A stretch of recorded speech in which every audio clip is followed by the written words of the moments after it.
OSReviews.com, you're watching our video review of the National Geographic Metal Detector tool. This is a fairly inexpensive metal detector that's for kids and for teenagers and basic usages out there. It costs around $60, so it's relatively inexpensive compared to the professional metal detectors, but definitely does the trick if you're planning on picking up a few coins here and there or on a mood for looking up old stuff and antiques in your backyard or at the beach and so on and so forth. You can purchase it at Target.com, Walmart.com, online at Amazon.com as well.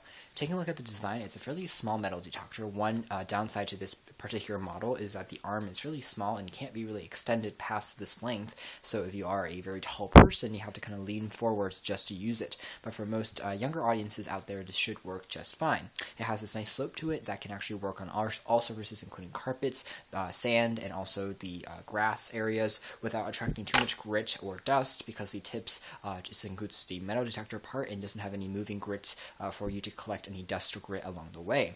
So this is the sensor pad on the bottom. The bottom also houses the battery compartment, which utilizes AA batteries, and the battery life is very, very good. It lasts around 2 years or so before you have to recharge it with sporadic usage, which is extremely nice. Design is overall pretty pleasant. It's made out of plastic. It's kind of lightweight, but not too cheap either.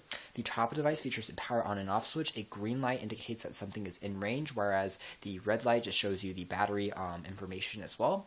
And again, the top is just a handle, which is pretty comfortable to use. So if we turn the device on, the sensitivity can also be adjusted depending on how sensitive you want this thing to be. So there's a sound, there's a small speaker. Again, it's red, which means there's nothing there. This is the super sensitive mode, but this is the okay medium sensitivity mode. And as you can see here, nothing's going to be here at the present. I caught something there, which probably means there's a nail behind the board here. There's some kind of nail from the manufacturing of this building, and so there's of course a metal element that the detector found. It's a pretty sensitive detector overall. It's not going to go very deep, but for most surfaces it actually works pretty well for the price. It's actually, for most basic users, it does the trick. It's not just metal too, coins works as well. If we have a handful of coins here, let's try a penny first. Let's see. Of course, it can find that, and you have the buzzing sound and the green light.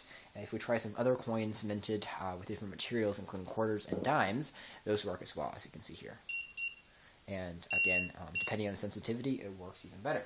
So regular magnets works as well. So again, essentially it works with most different types of materials out there.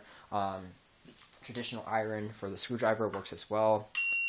So essentially, if you have a medium of different materials you might find on the ground here and there, it's probably going to pick it up. And it's actually pretty sensitive. There's part of a phone back that we have for testing, and also works as well. So you can find your cell phone in case you lose it. As far as size, again, this is a pretty medium-sized protector. Here is a Samsung Galaxy S2. You can see how the size stacks up. It's a fairly small, easy to carry around with you, but not too small that's not usable. And overall, it's a nice device if you're looking for finding pennies or hidden treasures in your backyard. Thanks for watching our video review of the National Geographic Metal Detector. And if you're looking for something simple to use, not too fancy at all, you're looking for something that's low cost, pretty well built, and able to be used in different situations, then we would definitely recommend this product. You can check out our full review on our website at OSReviews.com, and also our brother site at OSTechNews.